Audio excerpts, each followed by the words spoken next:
Per Juli, siapkan uang lebih untuk membayar iuran BPJS Kesehatan. Aturan sudah diteken dalam peraturan Presiden, meski keputusan ditentang sejumlah pihak.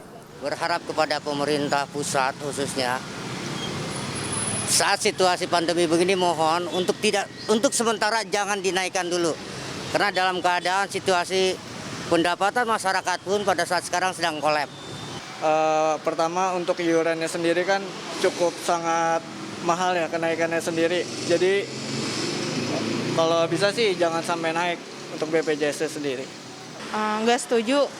Kenapa? Alasannya untuk dengan ada kondisi sekarang kan dengan adanya COVID-19 ini, jadi semua situasi pada nggak mendukung gitu kan.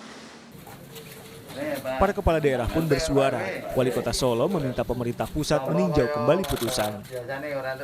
Saat kondisi kayak begini menaikkan BPJS ya menurut saya orang tepat, orang tidak pas karena masyarakat baru banyak yang di PHK, banyak yang dirumahkan, bagi yang mandiri juga kondisinya tidak bisa mengais rezeki.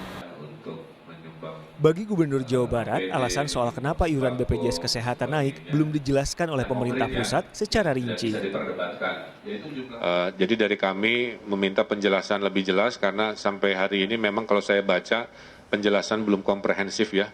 Alasan-alasan kenapa naik dan bagaimana. Mudah-mudahan itu supaya kami di daerah tidak ada keresahan yang tidak bisa kami jawab. Kami butuh jawaban karena tugas provinsi 50% adalah perwakilan pemerintah pusat di daerah.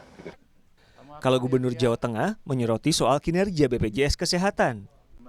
Tindakan yang cukup berisiko sebenarnya secara politik dan sangat tidak populer ini sebenarnya Presiden harus mengambil itu dan akhirnya reaksi juga luar biasa. Tapi sepertinya juga kita harus memaksa BPJS harus jauh lebih profesional. BPJS merubah diri, BPJS harus dikelola secara profesional dan mesti ada terobosan-terobosan, tidak bisa business as usual. Pemerintah sempat memutuskan untuk menaikkan iuran BPJS Kesehatan pada akhir tahun lalu, namun dibatalkan oleh Mahkamah Agung. Alasan menaikkan iuran kali ini masih sama, BPJS Kesehatan mesti diselamatkan. Sejak dibangun pada 2014, BPJS Kesehatan terus mengalami defisit. Saat ini bahkan ada utang klaim jatuh tempo sebesar 4,4 triliun rupiah.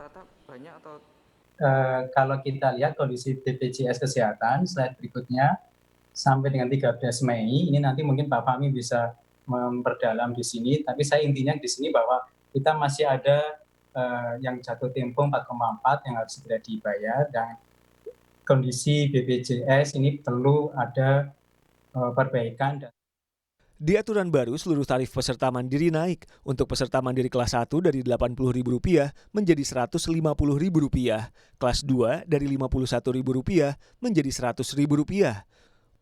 Untuk kelas 3, kenaikan iuran dari Rp25.500 menjadi Rp42.000. Dari besaran itu, Rp7.000 dibantu bayar oleh pemerintah. Dan kenaikan untuk kelas 3 berlaku pada tahun 2021.